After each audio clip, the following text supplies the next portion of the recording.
and welcome to Let's Talk About Book. I didn't join Where you. we talk about book. I totally just left you hanging on that one. I just didn't do it that time. No, I was like, wait, are you? Nope, okay. Nope. And I'm like, I'm gonna finish it. Yeah. right out the gate. Stumbling right out the gate. Exactly. A good sign. Yeah, you can tell that we're out of the habit of doing this. Yeah, but we're recording way quicker than we did the last few times. So, yes. you know. So this is a step in the right direction. Doing things, again, a little bit differently. Last time we said we were doing the whole book, and then we didn't. And we were going to record this even sooner, and didn't. Yeah, but we're here. But we're here, and so this will be part 2 of that video, essentially. Yeah. And, we're gonna do, like, 2 different sections, 11 through 15, and then 16 through the end. Yes. And so that'll be this bit, and then we'll do, like, a Game of Thrones or whatever next time. And when we wanted to do comments. Yes, and we wanted to do comments. Yeah. Yes, because last video we didn't do comments, and so we're doing comments again. So we had 1 comment from the time before last. Yeah. And then 2 comments from the video that we like just put out. So we're gonna talk about those. Yeah.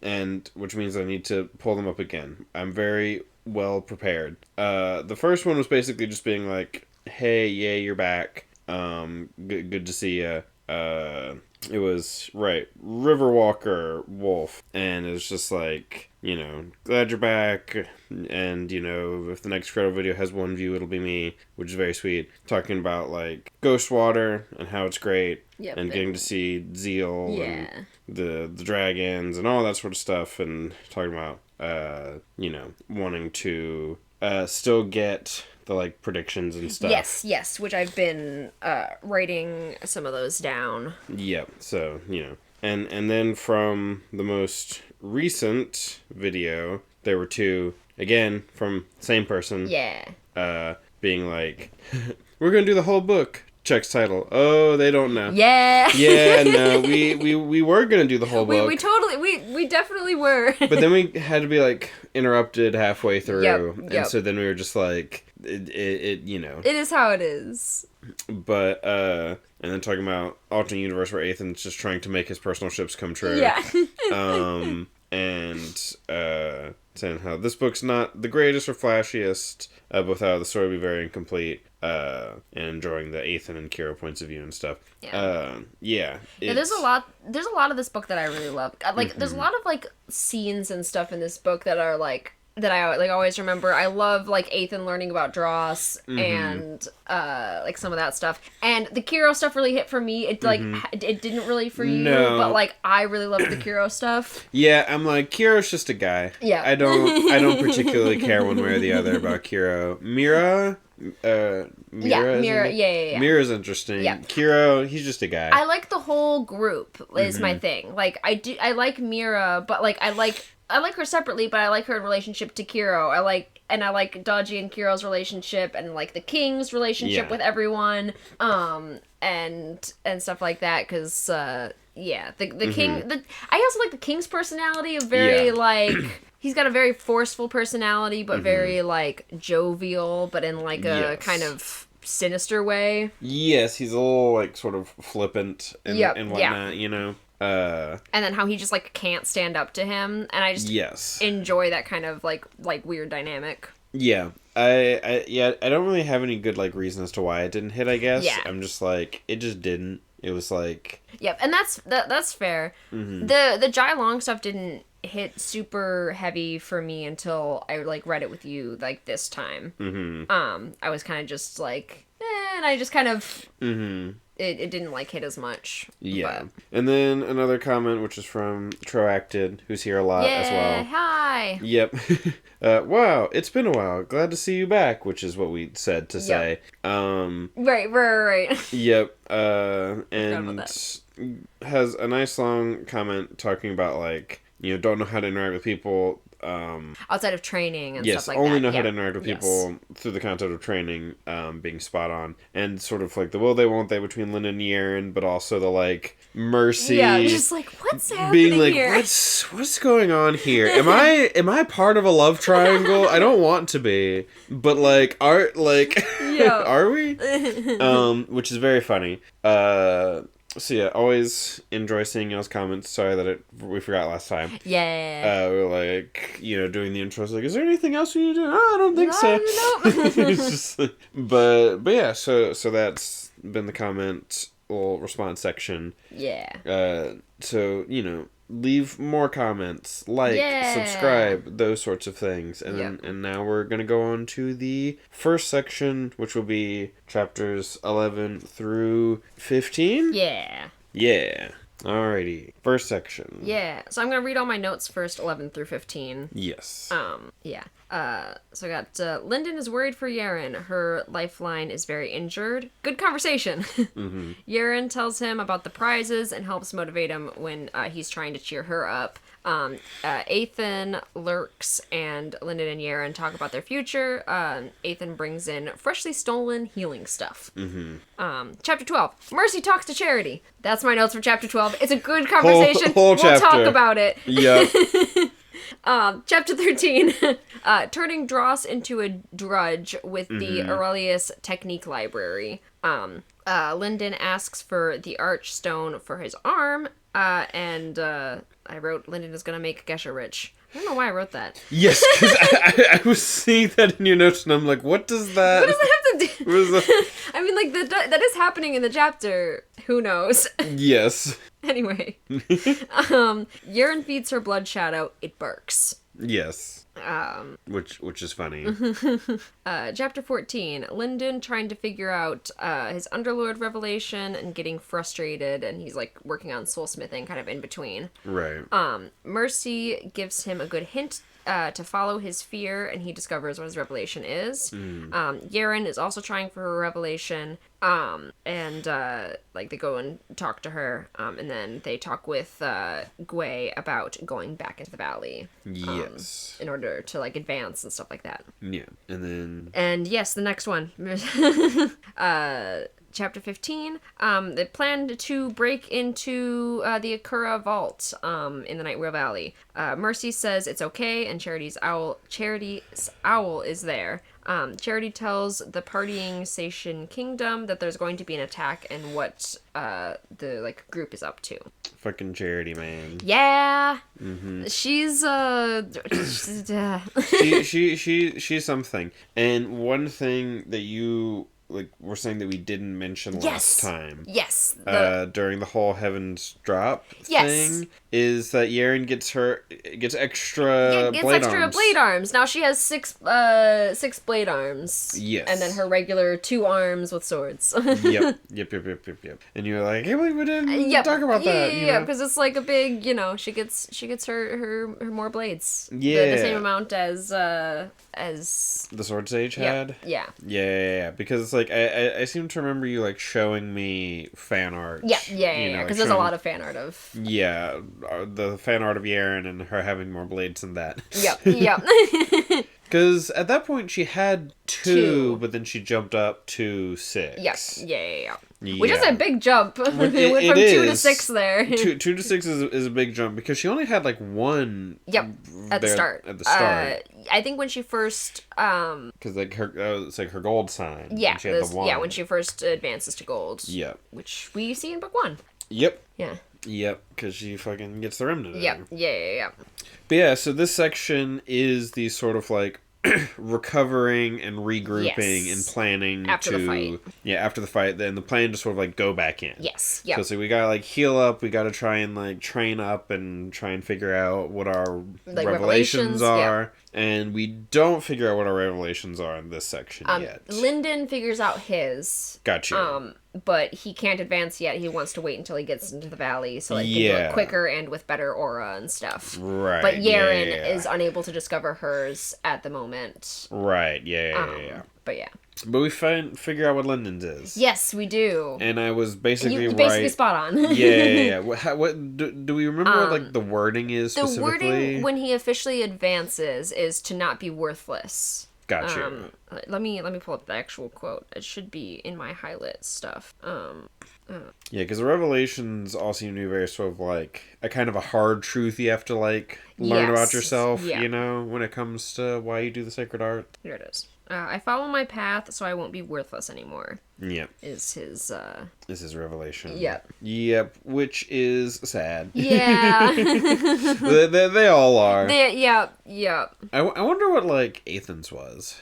Yeah. Because, like, we don't know that, because we haven't, gotten to it. And also, I was thinking back a little bit, because, like, Jai Daisho, he was an Underlord, and he was trying to get to Overlord, right? But he hadn't done that yet, because there was some sort of, like, insight. Yes, insight that was needed. That he didn't have. And so I'm also curious as to what, like, that's gonna be, you know? Yeah, because they mentioned insight, like, when they were first talking about, like, Underlord stuff. Yeah. So, like, it seems... Similar Similar that in you a gotta way. do it again. Because, like, and then you get Archlord. Yep. And then, like, the peaks of Archlord are sages and heralds. Yep, that's what we've heard. Which is, like, weird. And then Monarch comes after that. Yes, yeah. So it's like Monarch's both close and far.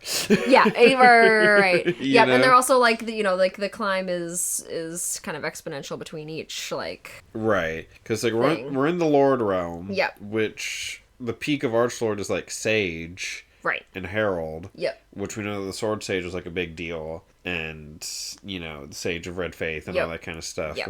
And some Charity. of them... We've been seeing a bit of Charity this book. Yes. And so it's like... And sometimes Fucking they just... Charity. And sometimes they just, like, become monarchs. Or just straight up... Leave. Yep.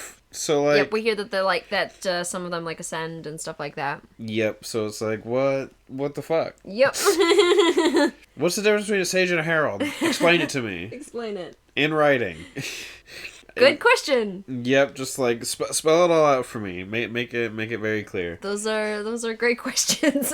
Yep. And because like next book's Uncrowned. Yes. Which is because it's like the Uncrowned King tournament. Yeah. So it's like it's gonna be about that tournament, but I'm like, when's the next time we're advancing?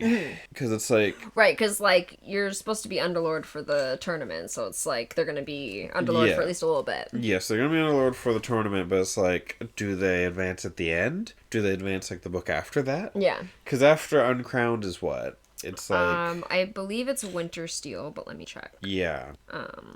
With Winter Steel, because that's been like mentioned once offhand early on, and yes, as it being a thing. As being a thing that's very valuable. Yep. I wonder if like Yern's gonna get like a cool new sword or something with Winter Steel, or I mean, she already has her Master Sword. So, like, maybe she won't. Maybe, like, Linden will get something cool that's Winter Steel. I don't know. Got you. Yeah, Winter Steel, Bloodline, Reaper, Dread God, Waybound. Yep. And so, like, now... now I have some thoughts, right? Of course, yes. Because, like, okay, Winter Steel, that was mentioned offhand as being, like, a valuable thing that, like, her master would maybe, like, want. Yes. And it's, like, so, like, maybe that's, like, sword-related because, fucking good type of steel, so making a cool weapon out of it. I could see Linden getting a cool weapon. I could see Yern getting a cool weapon. Yeah. Or anyone getting a cool weapon. Who knows? Or maybe... who knows? Yeah. I love it. But then Bloodline, and I'm like, well, there's the, like, Aurelius Bloodline ability. So maybe this ties into that? Yeah. And then, like, Reaper, that's some fucking Osriel shit. Yep. So, like, what the fuck? And then Dread God, we know that, like, the Dread Gods, like, the Monarchs can fight the Dread Gods, but even they're not, like, the best. Yeah. Like, fucking Malice fights the Bleeding Phoenix in her giant mech. Yep, yeah.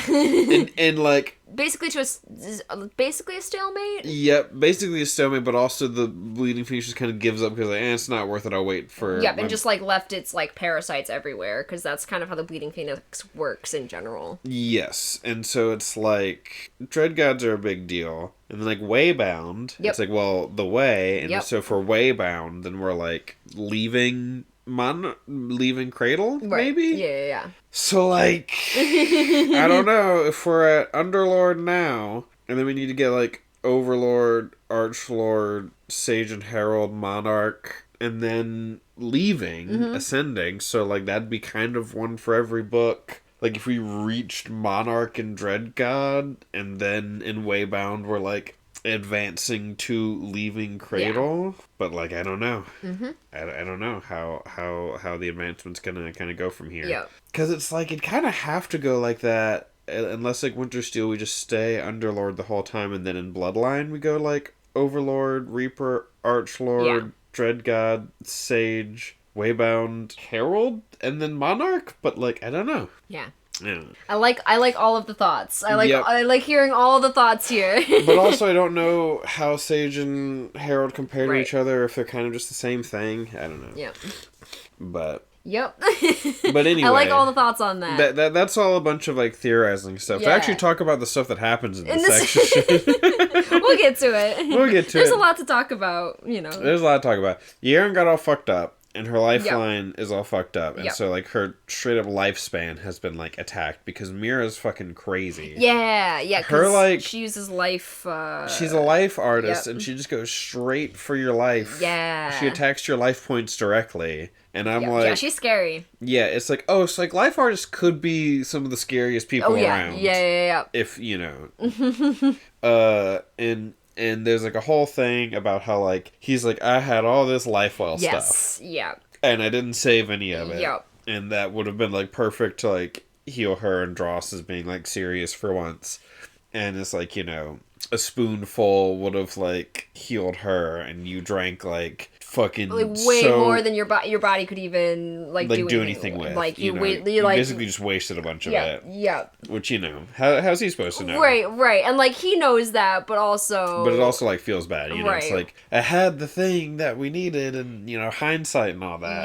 Yep. And so there's like a blooper at the end of the book where it's like, oh, luckily I just have one of these. Here you go. That was easy. But I also like because like.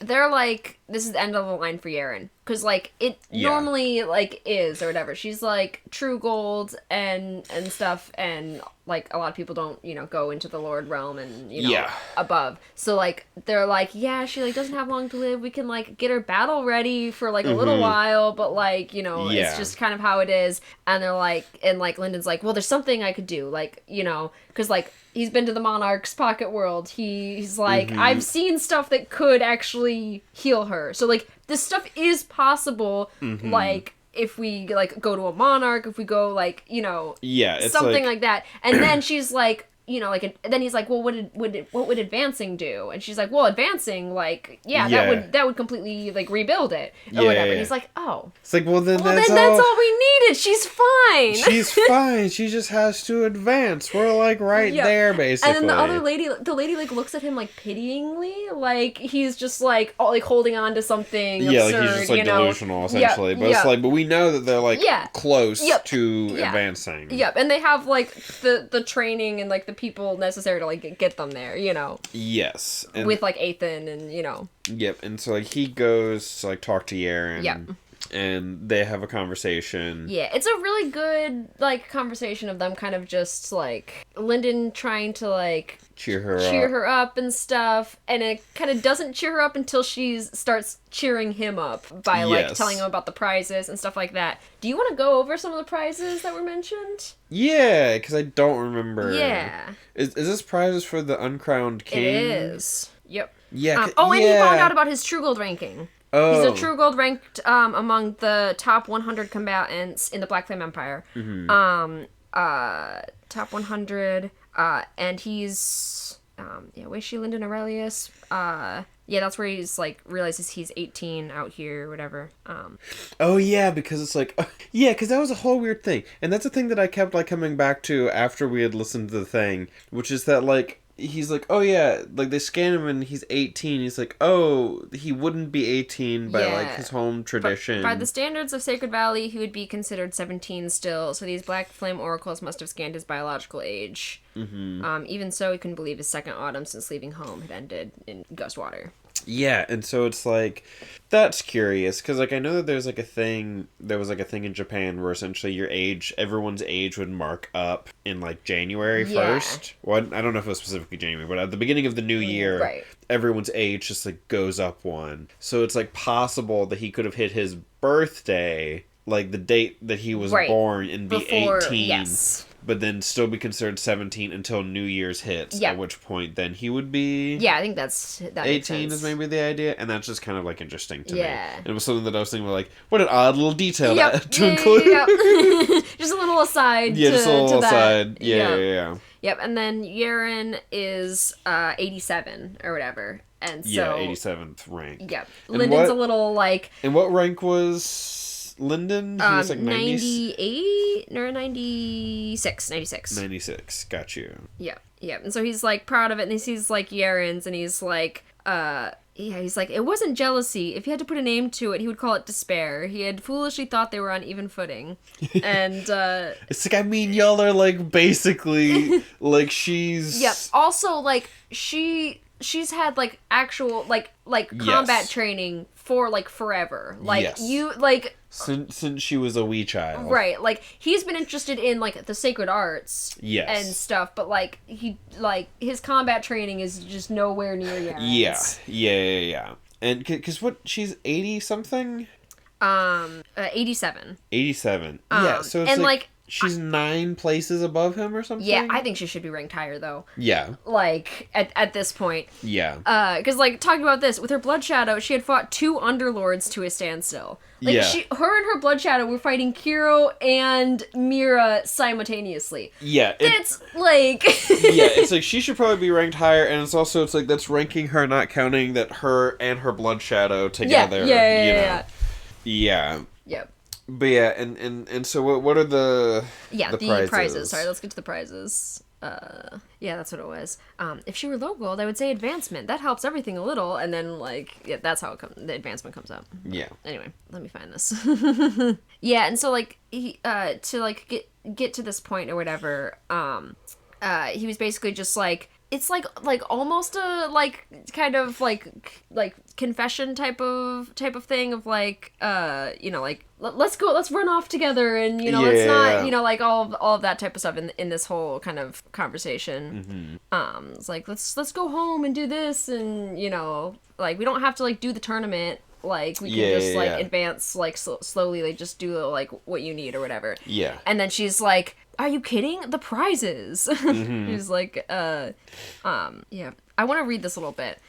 Did that prince chip your head? Steel sharpens steel. You want to toss away a chance to cross swords with the best in the world? My master lost in the solo matches to Delrek of the Shan. Says it was the sharpest battle of his life, worth more than 10 years of practice on his own. And Delrek joined up with the 8-man empire. Right, yeah. Which we've heard of as like another... Because aren't the 8-man empire essentially like a group of monarchs?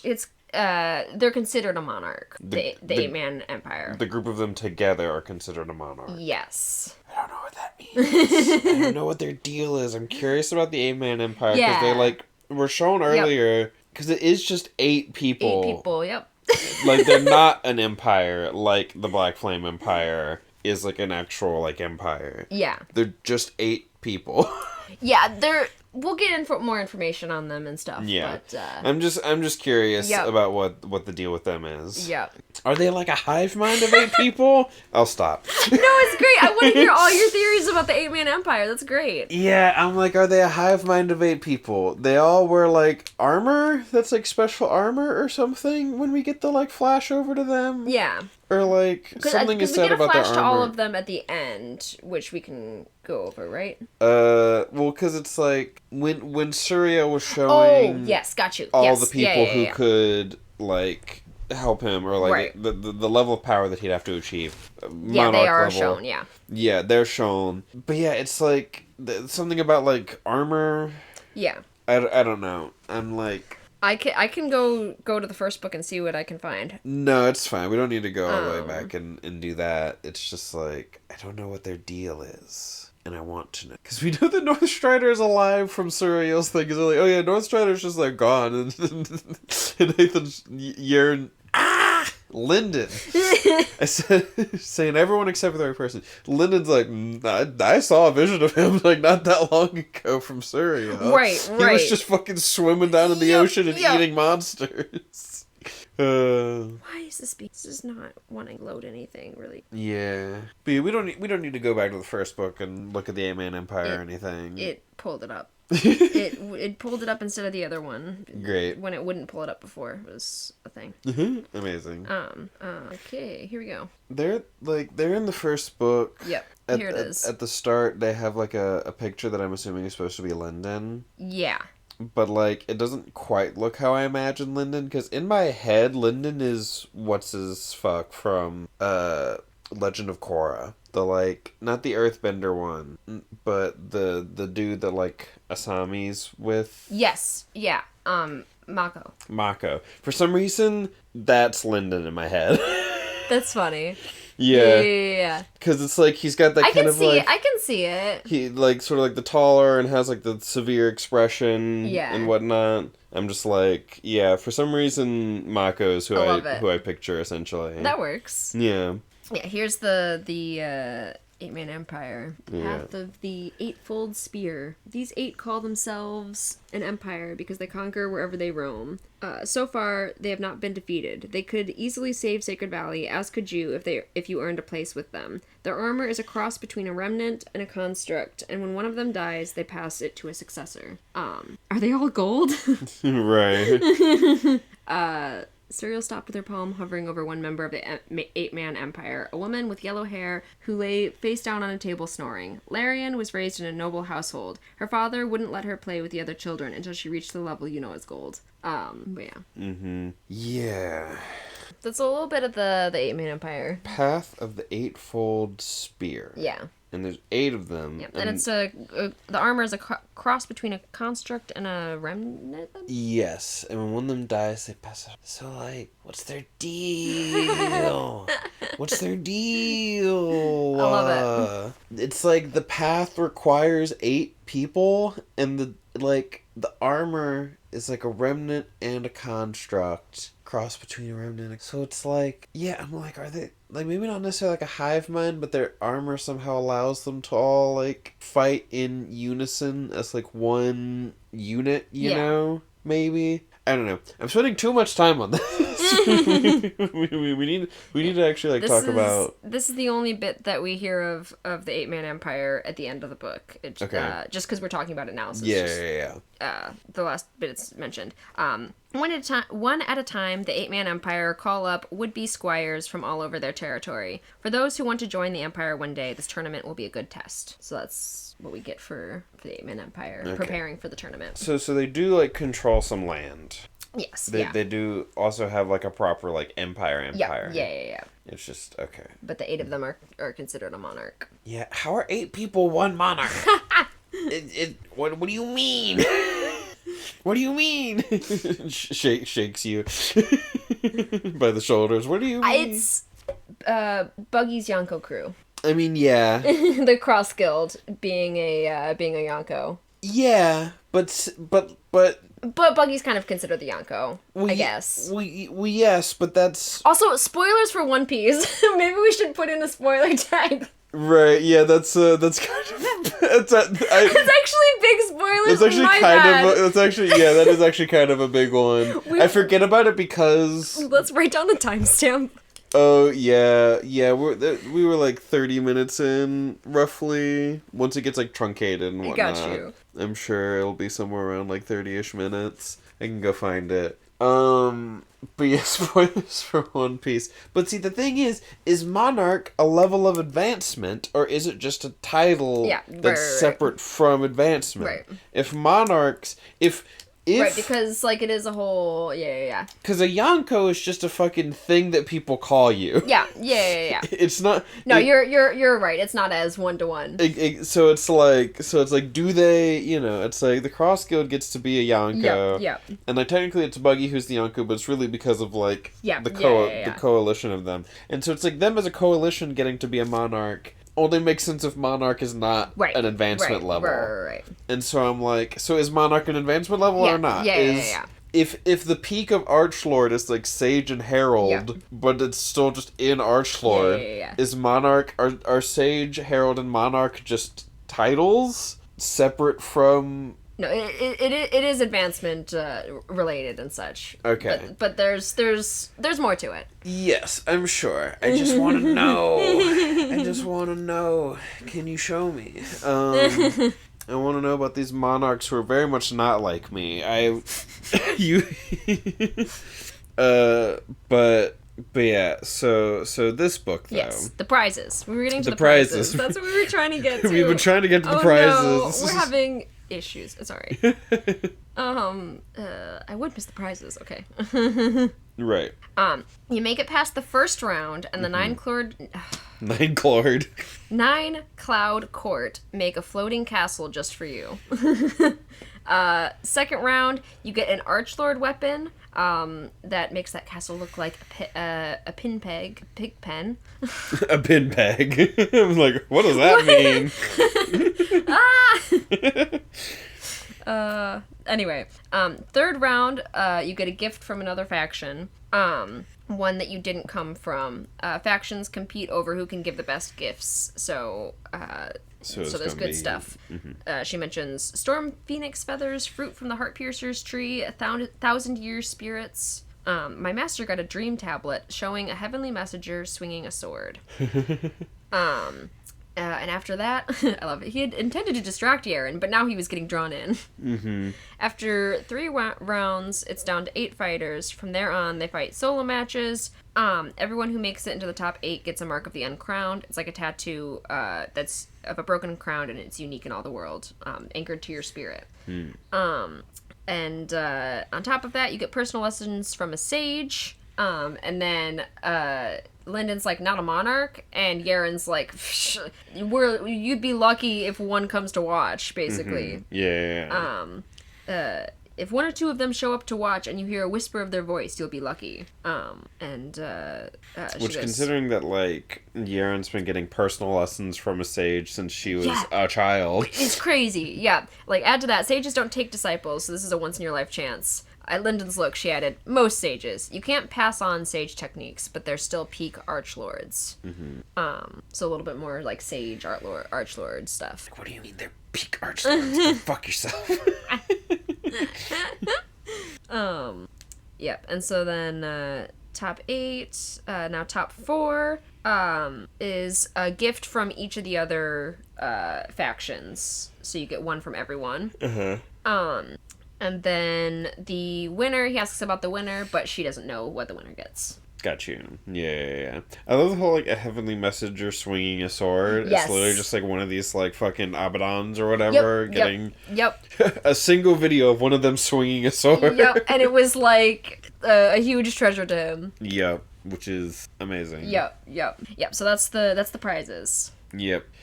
We did it. The prizes. Yeah. And then mentions Akura Fury won 1 year, and he's a legend. Raygon Shen won, and he ended up as a monarch. And saying that was like ages ago. Mm-hmm. First place is for freaks who are born eating true golds alive.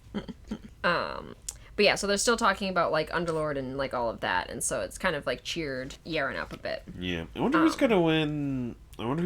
next book. Yeah. Because, like, I don't know that it would necessarily be Lyndon who wins. I could see him not winning the whole thing. Right. But I don't know who it would be.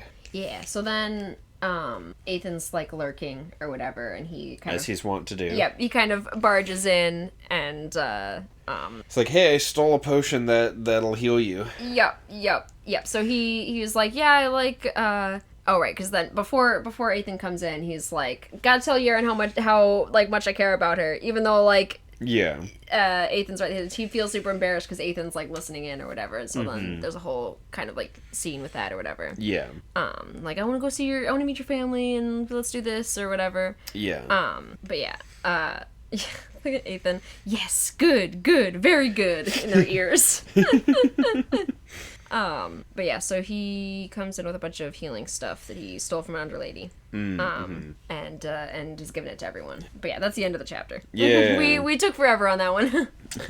Yeah, that's alright. But yeah. And then chapter 12 is the Mercy and Charity conversation. So I wanna like, what was the nature of that conversation again? Basically confronting Charity about going after Lyndon and stuff. So it's like, and Charity kind of guilting Mercy into, like, trying to guilt her into coming back into the family. Right. It's like, because there's a bit of like, are you after him because he killed Harmony? He or that beast of his left him to die, and they sealed the exit. And she's like asking, is it my fault that he was there? And she's like, if you hadn't left the family, it's possible you would have been sent in his place, but it's also possible that we would have sent him to gain experience on his own. You didn't need any help to reach Underlord. Yeah. Also, we find out, so it's, her aunt was actually her grandniece, but the sage was so much older that she had always referred to Mercy as a niece. Right. Yeah, because... Yep. Because Mercy is, like, directly yes. daughter to Malice. Yeah. So... And Charity is... Yeah, we haven't learned who her parents are. Yeah, it'd be like... Yeah. Makes sense. Yeah. Grandniece would be... So, like, one of Mercy's older siblings... kids. Yes, I think kid so. Or something like that. Yeah. Yes, I think something like that. Yeah, something weird like that. Yeah. Because she's saying she's a woman 150 years older than Mercy, so a bit old. Yeah, because the sacred arts lets you live a long time. I wonder how long monarchs can live. How long can, like, Abaddon people live, you know? I mean, Suriel said she's been around for, like, a long time, so... Yep, I wouldn't be surprised if they're essentially, like, can't die of old age. Right. Like, they no longer age, they just can be killed. Yeah. That sort of a thing. And so... I wonder, Go ahead. In Campaign 4 of Critical Role... I'm like, are the elves still immortal now that the god of life who gave them their immortality is dead? That's just a question that I have now. I'm thinking they are, but it's only been 70 years, so it's hard to hard to tell with elves, you know. Yep. Are they aging now? Yep. You know. Hard to say. The fairies are aging now. Right. And the goddess of life was married to the king of the of the Fae or whatever. Yeah, that's interesting. It is interesting because interesting. Maybe that's why they were given immortality, was because of the kind of Fae connection. Yeah, I kind of wonder that as well, because like also because I've been rewatching a little bit of that like, not to suddenly turn this into a Critical Role podcast, but like Thimble's like, you know about our history, talking to Valus, right? And like in D&D, right, elves have like Fae ancestry. They're like Fae related, but they're not full Fae themselves, but they have like Fae ancestry. They're like, I wonder if each of the shapers shaped partially. Yeah, because like also... they shaped, like, with one of the beings that were already there. Yeah, because, like, the Fae were already there. Right, and same with demons. And giants. Giants, and the giants got wiped out. Yeah, and I'm thinking dragons and, like, beast folk are also going to be in that as well. Yes, so it's like... Because I wonder what the deal with dragons is, because it seems like Cormorant maybe has a deal with dragons. But anyway, that's enough of this being suddenly a Campaign 4 podcast out of nowhere. We've been thinking about it a lot. We've been thinking about it a lot. We've been in big Critical Role brain. Yeah. But I don't know why I was bringing this up. Oh, because monarchs. Because I'm like, I wonder if, like, Abaddon and monarchs and stuff are functionally immortal. Right. You know? Maybe by the time you're a monarch, you're essentially immortal so long as you don't get killed. Right. And then as an Abaddon, you're just really hard to kill because, like, quantum immortality, you can just choose a timeline where you don't die. Yeah, it's a whole thing. Yeah. You fool. I jumped us to a timeline where I'm still alive. But yeah, so... Yeah, so they're talking a bit... Back to the book. Mercy and Charity are talking a bit about Harmony and, like... Mm-hmm. Mercy kind of, like, being like, are you alright? You know, like, it was, like, your grandnephew or whatever. Yeah. And, all of that, and Charity's like, whoever was at fault, the Black Flame Boy still intervened with the Akura clan. He needs to know that he cannot get away lightly. And Mercy's like, here, just take the axe back, then, like, stop interfering. Like, it's, please stop sending the Station Kingdom underlords after him. That's not teaching him a lesson. That's just cruel.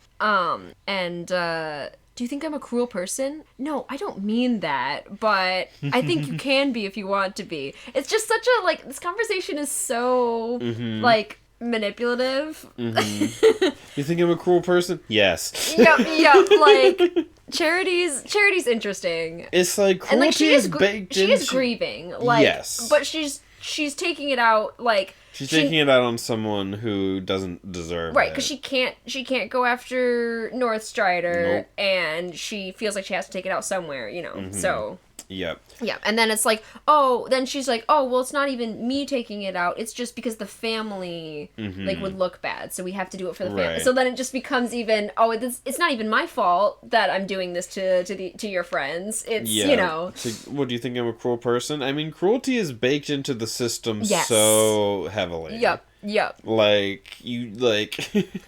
Yep, and it's a big part of, like, what Mercy's kind of fighting yep. against in her family and stuff. Yep. And she's, like, Mercy being like, Yaren was badly hurt. Advancing will heal her. I cannot imagine a better incentive to reach Underlord. Like, just all these excuses. And I like this little bit. Mercy was familiar with Charity's Book of the Silver Heart. It contained 7 techniques of shadow and dreams, so Charity lived in a world of abstractions, of thoughts and visions. Her plans were so far beyond Mercy, and Mercy could never comprehend them, but she tended to lose sight of other human beings. Yeah, being so in shadows and dreams. Yeah.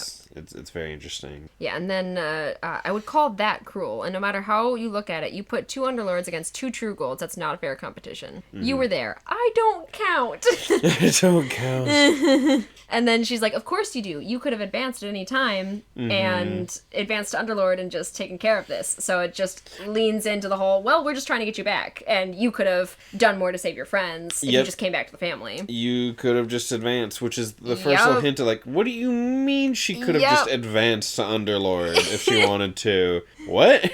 Yep. Yeah, fascinating. The whole idea of, like, Underlord having this, like, revelation, and it has to be this kind of, like, dark, uncomfortable, like, reckoning with yourself, you know? Yes. Yep. It's like, what am I so afraid of that I'm learning the sacred arts to protect myself from it? Right. And that's interesting, and it's not like the end all like either. It's like your starting point. It's like it's not, but like it's still hard to kind of like. And it's also not the nice, prettied up version of whatever it is. Yes, so I won't be worthless. Yes, you know. It's yeah. It's not the therapy speak version of it. It's like what is it that you feel within you? Yeah. Whether it's true or not, you know. It's like, oh no, like Lyndon isn't worthless, but like he feels worthless, and that is the truth inside of himself that he's trying to, like, you know. Yeah, because he says it to Yaren, and Yaren like wants to burst out and be like, but you aren't, you know, useless or whatever, and then kind of like pulls it back, and it's like, you know, like I get it. Yeah, and I think that's like such a fun thing to have character wise. Yeah. You know, in order to advance, these characters have to, like, work through sort of something about themselves. And I think that's just, like, you know, weaving in the sort of, like... Yeah, it's not just, like, just, like, getting stronger. It's a bit of, like, the more mental... The more sort of mental, spiritual aspect. Yeah. It's fun. It's interesting. I feel like it's a good move. And these next, like, sections, or these next, like, chapters are a lot about them, like, sort of trying to figure out their revelation. Lyndon does figure out his revelation, and Yaren's trying to figure out hers, but it's, like, struggling. Yep, yeah. Yeah. Is there more about this? Just, like just a couple more little things. We already talked about that I may have leaned too hard on your friends because of your relationship to them. Yeah. Which then, like, made Mercy feel bad. And then, Charity says, I'll owe you a favor, or whatever. Gotcha. Because that's what Mercy kind of calls upon later. I'll owe you a favor. And then she says, the boy still owes the family for harmony. I can't let that go entirely, and he may be useful. Yeah.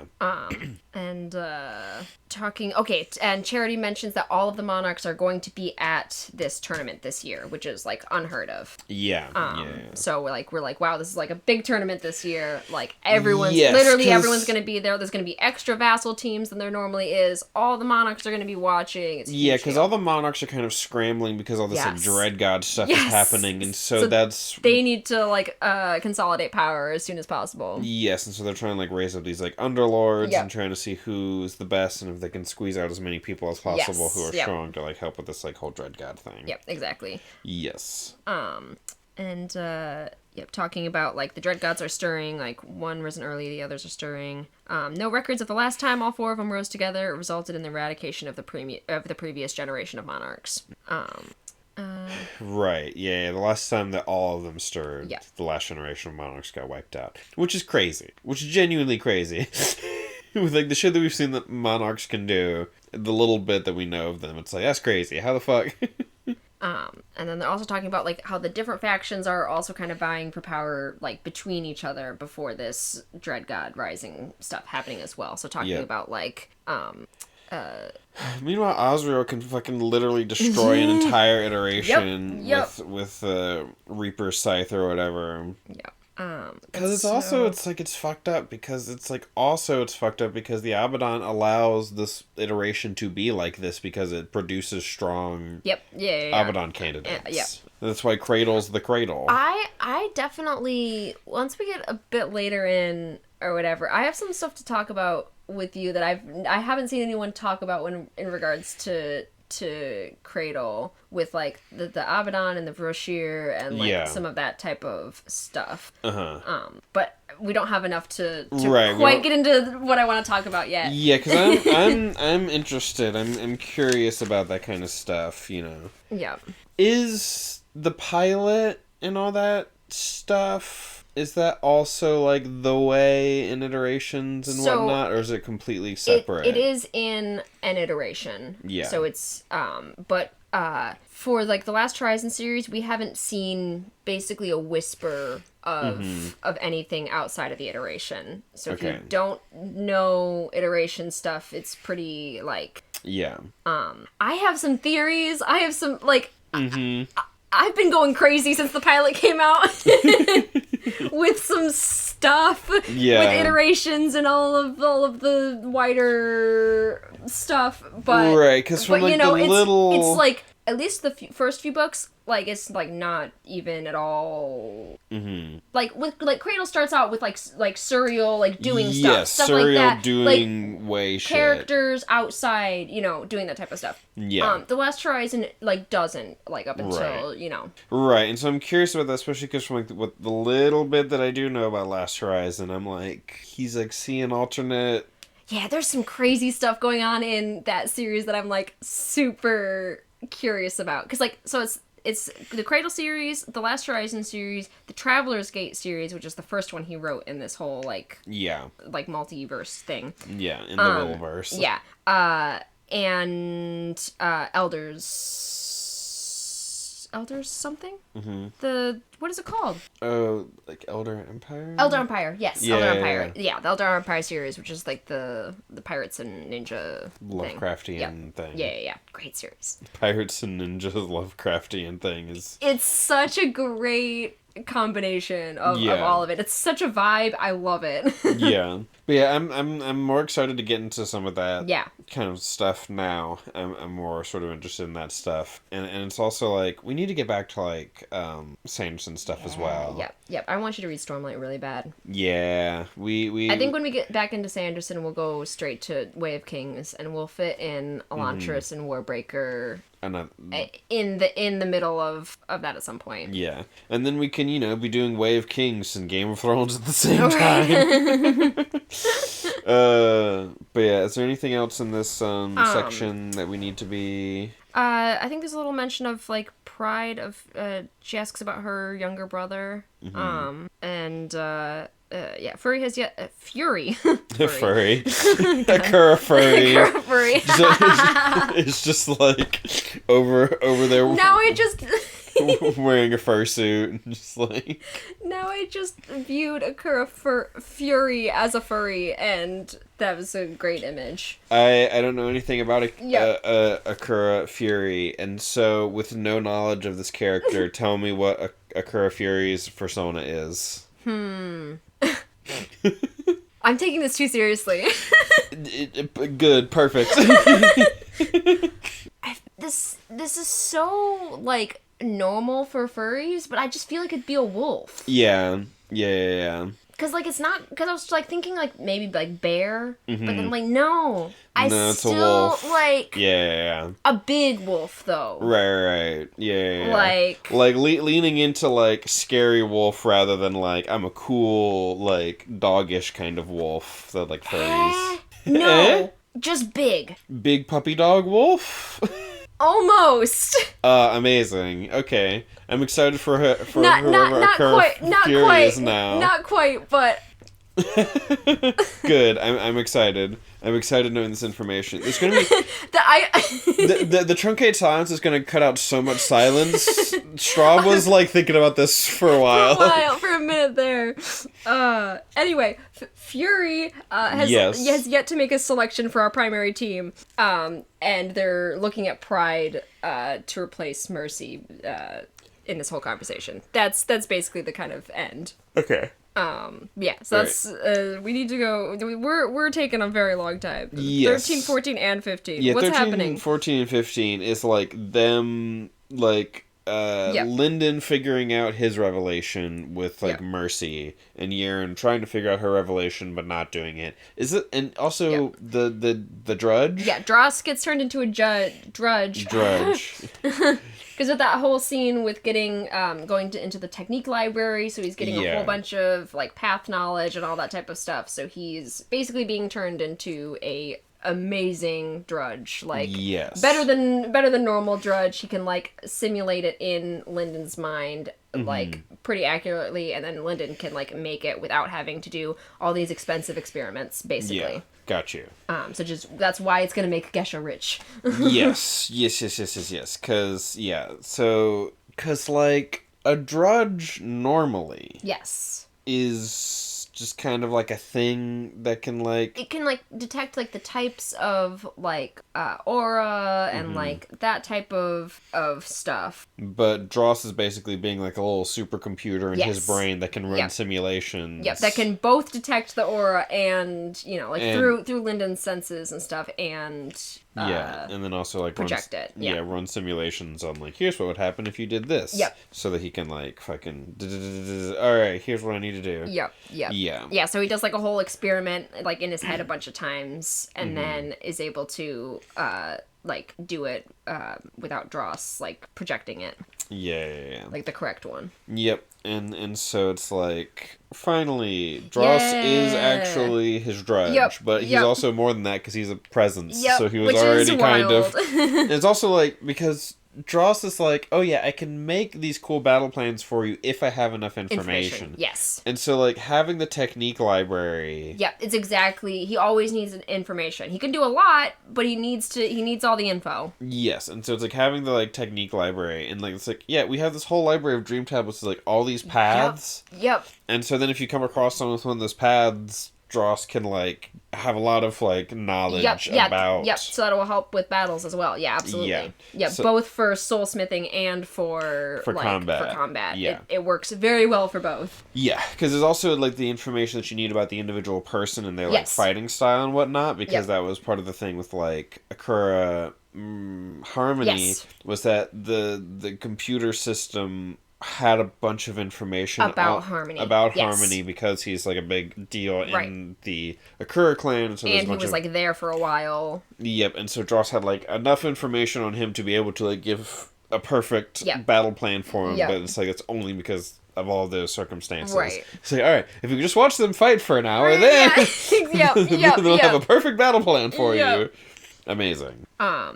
Yeah, so then Lyndon also asks for the Archstone for his arm, because when he advances, he knows he's going to lose his remnant arm, but he wants to keep, like, what he's been doing with it. So he's going to, when he advance with the Archstone, which is that, like, Lord-level Hunger Madra that appeared in, like, the second book, or third book. Yes, because I'd been saying and thinking that, like, the Archstone Hunger Madra and, like, the arm Hunger Madra stuff seemed similar, seemed related. Yeah, absolutely. And so then whenever it comes around, it's like, okay, I'm going to advance, I'm going to have the Archstone so that I can advance my arm properly with me. I'm like, yep, That's exactly Yep. that's exactly what I thought. Yeah, and so he goes and steals it from the Emperor. Right, I forgot about that. Because, like, Lyndon asks about it, and he's like, oh, no, I can't, like, get it. Or, like, do you think I could get it? Because, like, it's in, like, the Emperor's private whatever. And Lyndon's like, oh, I understand. It's okay. We can try something else. And Aiden's like, no! That's what I wanted you to say that of course you could do it. Yes. I will have it by the end of the week or whatever, you yeah, know? yeah, because in a later chapter he Yes. does show up with it. Yeah. Yeah. Yeah. And then they're, like, planning to go back into Nightwheel Valley. Yes. Yeah, because Nargwe is, like, asking all the true golds in the Skysworn for their, like, thoughts on what to do. And then they end up deciding, okay, we'll go steal from the vaults or whatever. Yeah. That's the kind of, that'll be, like, the kind of favor from Charity to Mercy and, like, you know. Yeah. And Charity's owl is in the room, and so they're like, Yeah. got you. Yep. And it's like, yeah, my fucking favor for you is letting you do that. And by that I mean I'm gonna go fucking Go tell the Station Kingdom and tell them not only that they're coming like back into the valley, but also that there's a group of true golds going for the vault. So like, sends Kiro, Mira, and Daji after them. And it's like that's the opposite. That's exactly what Mercy told you not to do. Yep. You motherfucker. But Charity got what she wanted, right? What Malice wanted, right? Yes. They won. Mercy's back in the family. Yep. You know? I mean, it's true. That's what they wanted out of the scenario, was to push her enough to where she would have to come back. Akura motherfucker. Yep. Akura asshole and Akura motherfucker. But yeah, so is that it for this, like, set of chapters? Yeah, I think we're good. Alrighty. Yep. Final section. Yeah. Yay, we're doing chapters 16 through the end. Yes, yep. Yep, and we didn't fuck it up just a second ago. Not at all. Not at all. Alright. Yeah, so I'll read my notes. Yes. Alright, oh, really? Apparently Tilly had something to say about that. Anyway, alright, Ethan gives Lyndon the Archstone, ambushed in a boundary field. Dross helps Lyndon, and he gets Little Blue to help the others. So I'm trying to, like, decipher my notes. That was a little bit of a weird one. Yeren leaves to try and advance. Mm-hmm. Mercy and Lyndon follow. Mercy gets them into the vault, and they don't want to close the door. And Lyndon, Dross thinks they might be followed. Lyndon tries to advance, but they are interrupted by Kiro, Mira, and Daji. They split off into one-on-one fights. Cannon! Yes! Exclamation point. Yes, they use the cannon that they used on... Lyndon pulls out a cannon, and then another cannon. And then he uses the first cannon again. It's one of my favorite, like, bits. Anyway, cannon. 18. Ethan and group fighting the Station Kingdom until his students get back. Lyndon shoots Kiro with 3 cannons, then asks Dross for a battle plan. Yeren fights Mira, and on the brink of death, discovers her revelation. Daji point of view versus Mercy. Chapter 19. There's dog noises in the background. I'm sorry. Yeah, Holly is like, I must receive pets or I'm gonna die. They're both making noises over there. Yes, they chose exactly right now to be menaces. Okay. Yeren fights... Daji point of view versus Mercy. Chapter 19. Mercy backstory. Mercy dies and speaks to Malice. Yep. Kiro point of view fighting Lyndon. Kiro falls into a dream display. Daji versus Mercy part 2. Mercy starts to advance. There I still have more. Yeren versus Mira continued. Lyndon advances. Lyndon runs to help Yeren and is going to use Harmony's axe on Mira, but Kiro comes behind him and uses it to heal Kiro. Wow, what did I write there? Yeah, I was reading them earlier and I was like... I don't know what my notes are here. God. Okay, chapter 20. Mercy advances to Underlord. Yeren beats Mira with Endless Sword, but Mira starts healing and is out of the fight. Yeren advances. Charity talks to the group, lets them take as much from the vault as they can carry. She announces she'll choose all 3 from the Black Flame Empire, and tells King Takada that Kiro died. King wants to know who did it. Mercy says that she has to go back to her family and she'll see them for the tournament. Charity talks to Lyndon about Harmony and takes the axe back. She tells him he still owes her a debt. And he'll be competing for the actual Akura clan. And she just takes Lyndon and just fucks off. Yep. Epilogue. Suriel sees an iteration erased and thinks it could only have been done by the Reaper's scythe. Ethan tells Yaren what the Black Flame team is. Yaren is lonely. Information requested. Preparing for the tournament. And then Weishi Kelsa. She's not doing well, and Orthos shows up. Yay! Yeah! Right there at the end, we get to see Lyndon's sister again, and things aren't going great for her, but Orthos shows up, and I'm so excited, and we're not going to learn anything about that the next book. I'm already preparing that the next book we're not going to hear literally anything about Sacred Valley and any of that stuff. And then this is just a tiny little teaser, but I want more. I'm so excited that the Sacred Valley stuff showed up again and that Orthos is with Lyndon's family. Yeah. And by that I mean his sister. Because we don't know what's really going on. She's like trying to get like food and is running away from people and it's Yep. And I'm like, yeah, because fucking the last thing that happened is that Lyndon pissed off the school and they were like, we're gonna go get revenge on Lyndon's family. So, like, it's bad. I fully expect Lyndon's parents to, like, both just be dead. Yeah. Like, I mean, maybe that's not the case, but, like, his dad was, like, injured or something? Yeah. He had, like, a leg, like, injury, so I think he used a cane. Yeah. I mean, if he could just advance. Right. to Jade. I mean, yeah. Yeah. We have two crazy puppies here. We do. They've just attacked being us. Crazy. They've decided that now is the time in which they need to play. And so they're just gonna come bother us right when we're trying to finish up the podcast. But yeah, so a lot of fighting in this section. Yes, a lot of fighting. Some good fight stuff. Some super fun stuff. I love Lyndon pulling out the 3 cannons. Yep, triple cannon gambit. Yep. I mean, it's just 2 cannons, but you know, you use them in rotation. Yeah, because he's like, you can't use the first one like immediately right after you use it. It has to like cool down for a second. Yep. And so he's like, so in this fight, I pull out a different cannon. It's a little bit weaker, but it's all right. It still does a lot. So then, hey, I'm getting attacked. Till he's looking you right in the face. What was I saying? Cannons. Swapping out for like the lesser cannon. Yep, and then taking out the other one again. And then after that, asking battle plan. Yes. which is great. And I love how Dross is like, we won't need a I've lost my train of thought. Yeah, you're being pulled in a few directions by some dogs. She just took my tank top.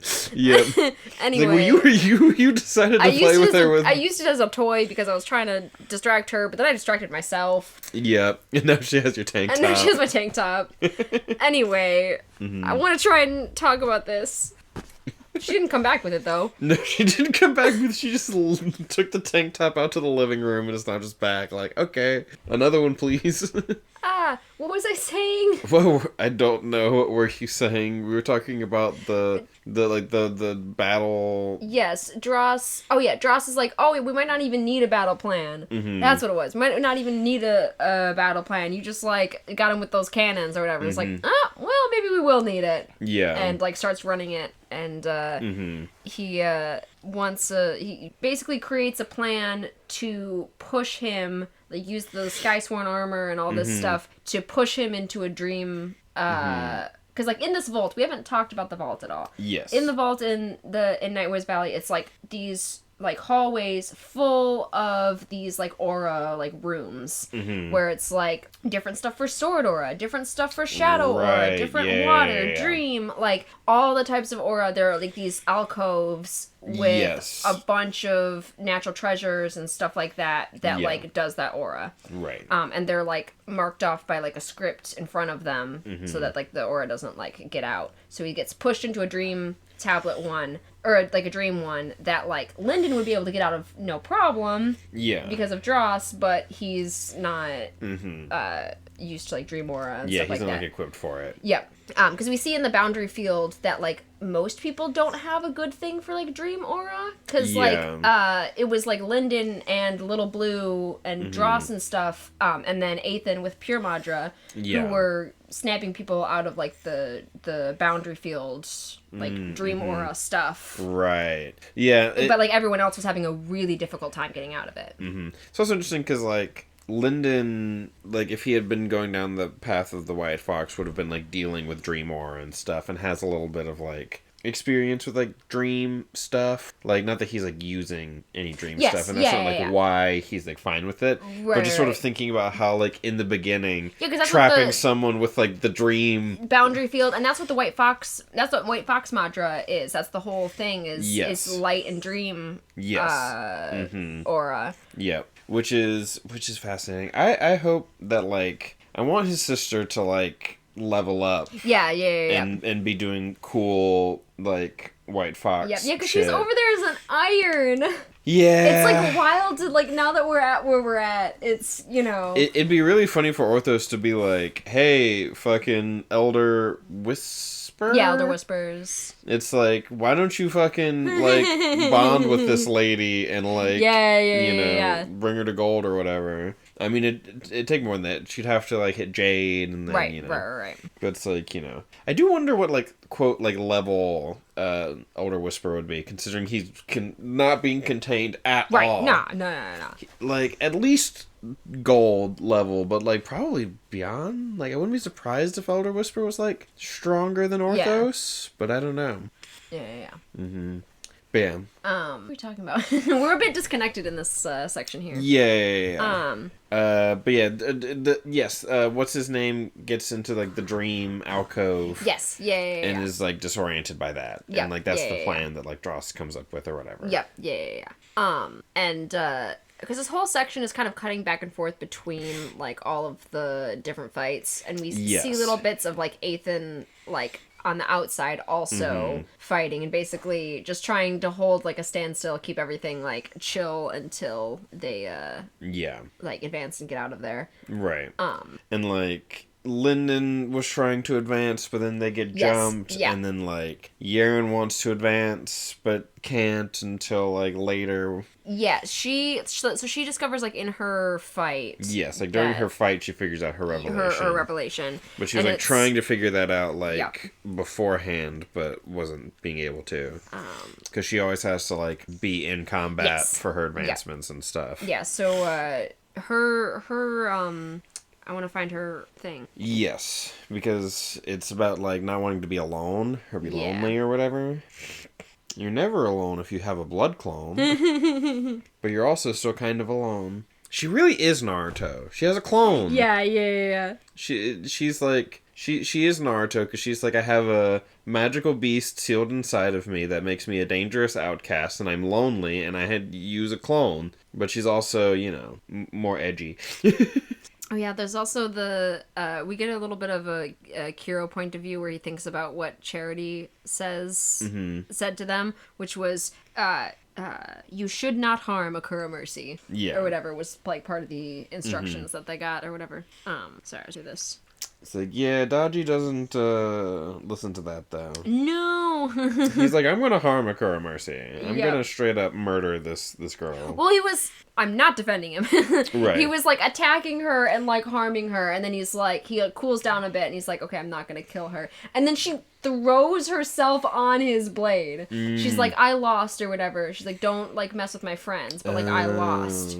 And then he's like, he gets pissed off about that, turns back around, and she lunged onto his blade and just fully, like, impaled herself and dies. I forgot about that. Yeah. And then he's like, well, it really wasn't me. Like, I really didn't do it. It's like, I fucking held back, actually. Yeah. And he's like, what the fuck? Like, what? And then he's like, well, they'll have to get it, like, because, like, she literally just, like, threw herself. Yep. Or whatever. Yeah, and then she talks to Mom. Yep. Yeah, so we got to meet Malice. Yeah, which I was a little confused by at first. I'm like, why is she God? Why is she just God? Right, yeah, because she's, like, dead. Yeah, because she's, like, dead. And I'm like, why is... Being a monarch just lets you be God? What the fuck? So funny. I didn't even, like, think about that. Yeah, I'm just like, and now they're talking, and I'm like, well, she's dead? Not dead? What the fuck's going on here? Yeah. Yeah, so, we moved on from Yaren. We'll go back to Yaren. But, yes. Yeah. In a second. But Mercy's revelation was that she wanted her mom to be proud of her. Or, like, yes. You know? And she wasn't happy with that revelation, yeah, so she left to go, like, find herself. Yeah. Because Malice was looking into the future and was like, everything will be fine! Yep. And then Makia was like, hand on the scales, this is happening, and everyone was like, what the fuck? This wasn't supposed to happen! We were looking at the future, and this wasn't in in any of our fortune telling. Yep. And so, how was I? And so it's like, she wants to make her mom proud. That's why she's doing the sacred arts. Yeah. And so she, like, you know. But, like, her whole kind of thing is that, like, the rest of her family, like, that's what she hates in the rest of her family, is that they're, like, they'll do anything for her approval. Yes. And she, like, doesn't want to be like that. Mm-hmm. And just, like, the fact that she wants... Mm-hmm. That, like, that's what her revelation is that's why she practiced the sacred arts, is, like... Yeah, she doesn't like it. Yep. But then it's like, well, I failed, so I have to come back. So she gets her power back. She gets like her iron body was sealed. Her like all that. So like now she doesn't trip all the time. She's no longer she's no longer clumsy, cute anime girl. I have been waiting for this to like talk about like the way he does that trope with Mercy. Yes. Because it's just so. That is such a trope. Like, I'm thinking of, like, Tashigi in One Piece, which is not a spoiler. Right. Haha, we're good. Yes, it's not a spoiler that Tashigi's clumsy. That's funny. But, no, because, like, that's such a trope of just, like, both competent and clumsy. And clumsy or whatever. And it's, there was a reason this whole time. Like, yes, her iron body got sealed, and so it's like she has less control over her body than she's used to. That she's used to it. Because she's normally extremely... It's like puppeteers. Yeah, puppeteers, iron body. Yep, so it's just like complete... control. And she is the family genius. That's what we find. Genius. Yeah. Yep. Family genius. We kind of like get in like a bit of her backstory of just like she was the best. Like I think she bonded with the book at like 3 or something like that. Like they had to like open her soul space early, and she like bonded with it immediately. Got you. And like because like it's shown to like all of the like people who could be like an heir or whatever, and both like Charity and Fury like failed that or whatever. So she's I keep losing my train of thought. Yeah. But yeah, genius. She's gotten all of her stuff back. She's super awesome. Yeah. She's able to beat the fuck out of Dodgy. Yep. Yeah. Like no issue, just like because when she comes back she's like true gold, and then she like immediately advances to Underlord. Yep. Underlady. Yep. And Yaren's, I was trying to find Yaren's. Yes, Yaren's revelation. So it's like in her fight she kind of realizes that like the thing that she actually like fears more than like death, what she like actually like fears is like losing people. Is that like the fear of like hurt and like pain from like losing people. Yeah. Which she finds very embarrassing. They all like find theirs, like they all find them embarrassing. Yeah. And because she like realizes like Mira's gonna or like wants to go after like Linden, and kind of like figures it out in like that moment. And yeah, so there's a lot of this is fighting, which is good. It's a lot of good stuff, but like a lot of it is fighting and such. She ends up like beating Mira through like she like breaks open a sword aura like alcove and does the ruler technique, like the endless sword on all of that sword aura. Yeah. And then Mira is trying to get to like Linden to help Kiro, and so she uses that like distraction to deal like a blow like big enough to Mira to like knock her out of the fight. Gotcha. She's not dead because she's like she has crazy life energy like running through her, and she's like healing and stuff like that. And then like Mercy has Dodgy all tied up and stuff, and Linden kills Kiro with Harmony's axe. Yep. Yeah. And I found it sad because I like Kiro. Yeah. But, no, it's definitely like it's like every time Lyndon kills someone, it's sad and it's never purely triumphant, which I like about it. Yep. And he did try to like talk him talk to him at the beginning. Like he's like, literally, my friend is like dying. All we want to do is advance. We won't go in the tournament. Like, you'll get, like, what you want for, you know, your like, kingdom and everything, and then Kiro's like, no, we're gonna fight. Yeah. And, like, they do, and Lyndon's like, well, when we fight, I have to go for the kill, because, you know... Yeah. I'm gonna be in danger.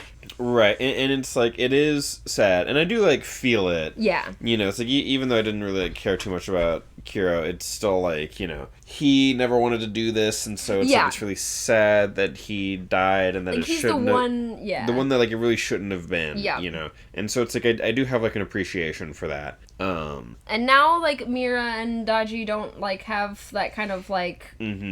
core figure to like kind of both of them, you know, that they were comparing and attached to, you know. Yes. Yeah. But yeah, I asked you earlier, like not when we were recording or whatever, whether you thought Mira and Daji would come back. Yes. And so I want to ask you on here. I do. I definitely think Mira's coming back, and I guess Daji's coming back too, even though I don't care that he's coming back. I'm like, whatever. It could just be Mira. It could be neither. It could be, but I think that they'll probably be back. I feel like it'd be odd if they never came back. Right. But yeah, I care more about Mira coming back than Daji coming back, but I think they'll probably both come back. And I feel bad because it's just them being used by this like figure who just comes in and she's just taking it out on like all this frustration out on Lyndon, and also these like. Purely, they weren't involved in any of this scenario, and just involves them, throws them at this group that she knows is like strong. She knows Mercy's there, who could clean up. Like she knows who Yaren is. Like you know, it is a mismatch, but also you know. Oh yeah.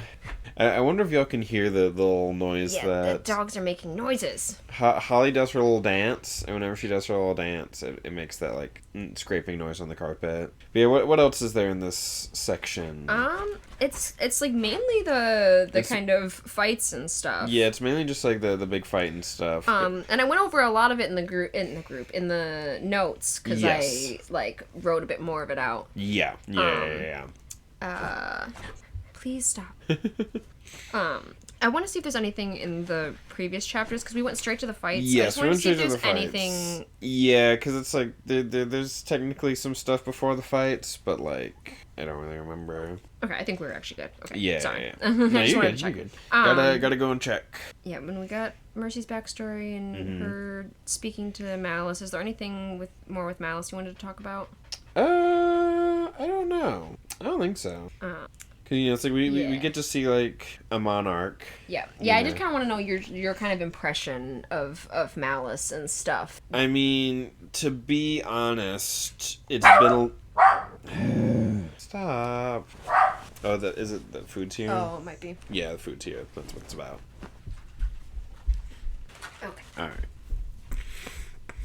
So honestly, it's been like over a week or whatever since we listened to that section. So I guess my answer is none. No impression. Yeah. I don't have any sense for what her personality was, what she was like, other than just sort of like the general, like, you know, the sort of the shittiness of being like, you know, you gotta come back and you failed. And she's extremely sweet and like there's she's like well, I guess fury is kind of a bad thing, but like she like most of the Akura have like good names like Harmony, Charity, Mercy, but then she's Malice. Yep. We have Fury and Pride. Yeah.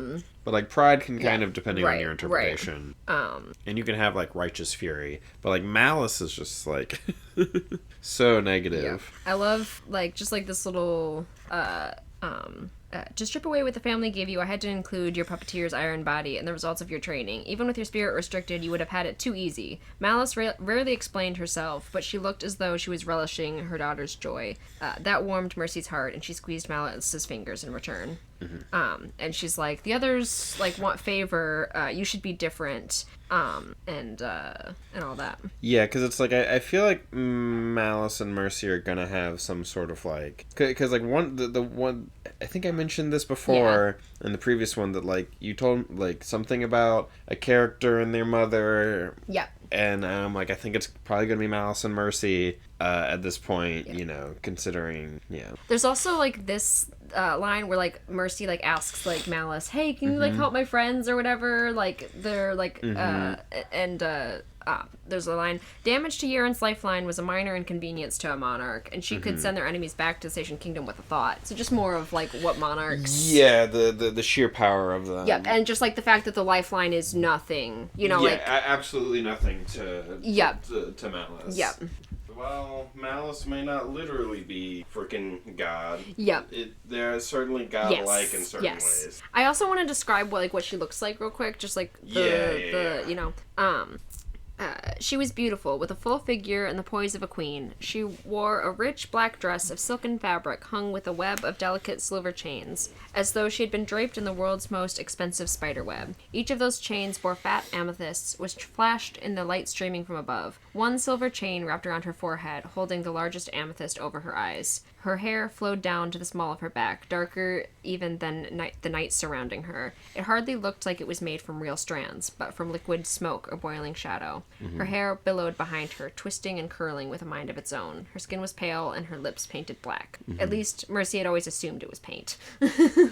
Yeah, very, very goth. Yep. Oh yeah. She is hot goth mom. Yep. She's very Nyx from Hades. Yeah. I also want a few more like lines from Malice just to get like more of her personality.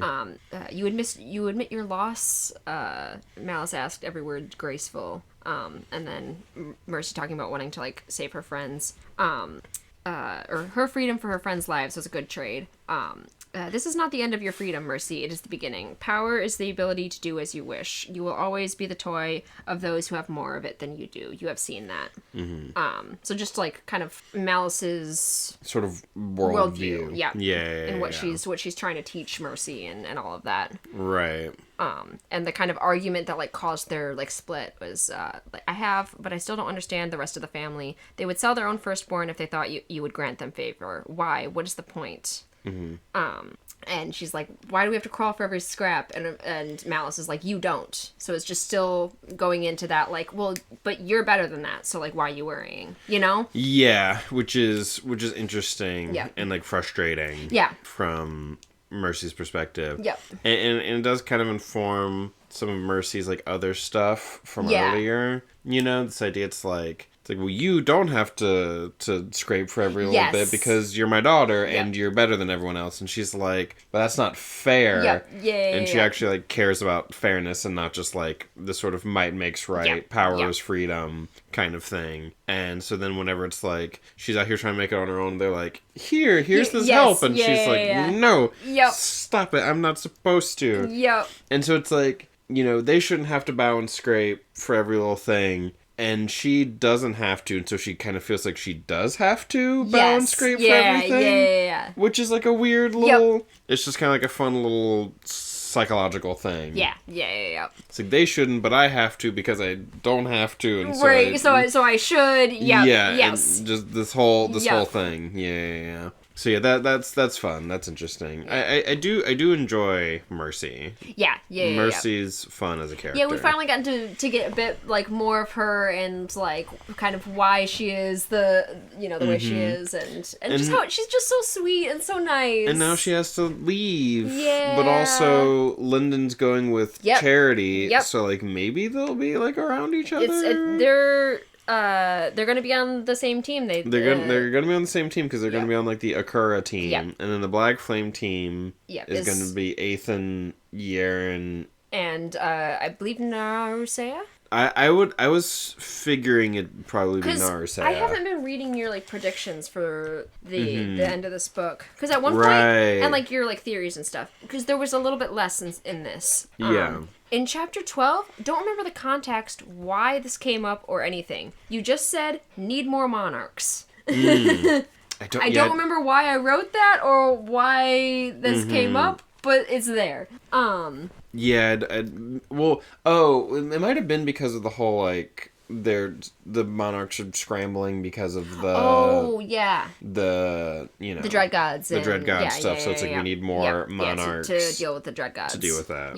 Yeah. So yeah, maybe that was the reason? Yeah. And then for, like, in, like, chapter 16, I think I probably asked you, like, when Yaren would advance, or, like, when they would advance, and you said Yaren advances, or at least figures out Revelation during combat. Yeah, which ended up being true, because you figured out her Revelation during the combat. And then I also asked you, before the epilogue, what the teams were going to be, and, like, who was going to the tournament. And you said Lyndon, Athan, Yaren, would go to the tournament, Mercy, unsure. Yeah. And then, these were the fights. I asked you what you thought the fights were going to be. Yeah. And you said Lyndon versus Mira or Kyros, and then Yaren versus Mira or Kyros, and then Dodgy versus Mercy. Yep, which ended up being exactly correct. Yeah. Yep. And then chapter 20. I think before Mercy's Revelation came up, I asked you what you thought, and you said Mercy's Revelation would be either a fucked up reason or a mom reason. Yes, and it's a fucked up mom reason. Exactly. Yeah. Please stop barking. We're almost done recording. I'm going crazy. Yeah, they're incredibly rude. They decided to be rude right at the end. And then I asked you. I asked you in the epilogue, like, what the teams would be, like, for the Black Flame versus, like, the Akura, or whatever. Right. Or no, just the Black Flame team. I just asked you the Black Flame team. Got you. And you said, Athan, Yaren, and question mark.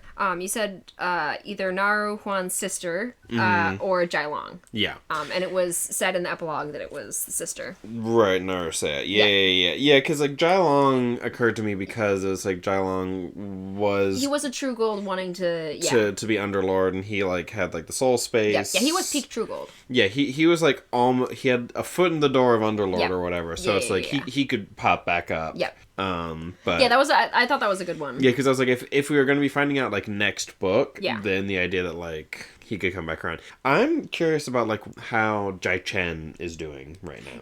Yeah. You know? Like, how's she doing? What's her path like with her little dragon that she makes? Yep. Yeah. Yeah, because last we saw them, they were heading west. Mm-hmm. Yep, trying to head towards Sacred Valley, essentially. They don't know that's what it was, but, like, you know, this valley that's, like, cursed or something, so I'm like... Are they gonna go to Sacred Valley, or are they gonna, like, I hope so. go, like, around, or... I hope that they go to Sacred Valley. I'd really like for them to go to Sacred Valley and, like, you know... Lyndon is just sending people back to Sacred Valley to go help out, essentially. Not intentionally, but that's just kind of how it works out. Like, Jai Chen shows up and it's like, oh, you're Lyndon's sister. And then she ends up with Lyndon's sister instead of Lyndon because Lyndon's with these people. And so Jai Chen's like, I guess sister's good enough.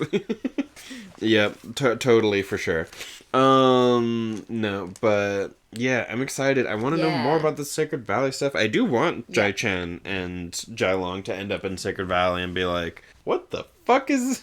What do you mean? What do you mean? Like, oh, it's impressive to be an iron and really impressive to be a jade. What do you mean? Yep, because Orthos knows what he's walking into a little bit, because, like, Lyndon's told him, you know, but... What do you mean? You're all so weak. Yep. And Jai Chen's like, a perfect place to... Yep, to practice. To practice, yeah. Yeah, I love the, like, it's so fun in the epilogue getting to see Orthos show up, and it's like, they're gonna... Yeah. Like, team up or whatever. I think there's something else in the epilogue. Is there anything else we want to talk about in the epilogue? I don't think so. You know, Suriel's doing Suriel shit. Yeah, with the whole, like, seeing an iteration erased, and it's like, it's... Yeah. It seems like it's... The Reaper's Scythe, which is like, dun dun dun. Yep. And then it's like, we're seeing that the, like, monarchs are scurrying. Oh, I did want to go over the monarch stuff. That actually is something I wanted to go over, actually, what all the monarch factions are up to. So that is... Thank you for reminding me. No problem. And then that should be it. Unless there was any. I don't think so. Okay, so so we have for the Akura clan, for some this will be the first time, the favored young underlords of the Akura clan are lined up. For some, this will be the first time seeing the monarch in person. Each underlord and underlady drops to their knees as Akura Malice emerges from shadow, her favored daughter at her side once again. I did want to mention, I forgot, that Malice's children don't often meet her. Or whatever. I forgot that this was in, like, part of Mercy's, like, backstory. Gotcha, is that, like, yeah. she is, like, special that she gets to meet her mom, like, at least once a year. Yeah. But most of her, like, like, siblings and stuff didn't meet her for, like, a few years and only meet her, like, once every couple years. Yeah. And until they get to a certain level of advancement and such. Yeah. See, part of me, I'm curious. I'm just like... Who are these people's dads? Yeah. Who's out here fucking Akura Malice? Malice's big mom. Yeah. This is another thing that I've been waiting for, like, so waiting for. It's except for Big Mom loves, like, the babies and stuff and, like, pays attention to them as babies. Yeah, so, like, it's a little bit different with that. But, like... Yeah. Just, like, when I was reading Cradle and stuff like that, I'm like... Malice's Big Mom. Yeah, I guess it's, like, who's Malice's, like... harem of sperm donors. Yep. You know, like who's powerful enough for Malice to be like, and you may fuck me so that we can have so that I can have strong children. Like how does that work interpersonal relationship wise? Yeah. I don't know. We just do some magic and I get pregnant, or we actually like having sex. I don't know why, but just the idea of like being like a monarch and being like, all right, time to just do it. Like, I mean, they're people. I mean, they're people, so it's like that would just be like how it's done. But there's just something funny about the idea of like as a monarch being like, I am the most powerful, like, and magical and like above everything else. But like we still gotta like take our fucking clothes off and you know put our bits together in order to like make a child, and so it's like what are the rules and formalities about this? It's just like getting to like the actual like physical person underneath it all, and it's just like, because it does seem like such a like with that level of like power, like, is it sages and heralds? Is she going out and finding strong people to do fucking sacred arts eugenics, or is it just like I don't know, I have a whole cadre of dudes who I thought were hot, right? I think that's more like what I was thinking and stuff, is like she's just like, here's my cadre of dudes who I thought was... I'm pretty sure she just has a harem. Yeah, she's just like, I thought these dudes were hot, and so now they're kind of my maybe sex slaves, but don't worry about it. Because what's really important is like, because it's like, is sacred art stuff genetic? Because like some people are just like better at it. Like Lyndon was born with almost like a soul birth defect. Yes. But other people are like, oh, I bonded with this super book when I was literally 3 years old. Like, I wasn't even, like, forming long-term memories yet, and I was able to bond with this book. So it's, like, there's some level of, like, quote, genetic lottery involved. Right. But it's, like, is there, like, a hereditary aspect? Do stronger people... we know, like, the bloodline stuff is, like... Yeah. Like, the Aurelius bloodline thing. Because, like, Aurelius bloodline that's a stuff. Thing, but, like... Yeah, so it's, like, that's a thing. But is it just, like... I think we've heard that Mercy's armor is bloodline armor, because we've seen it on Harmony, her, and Malice when we saw her fight.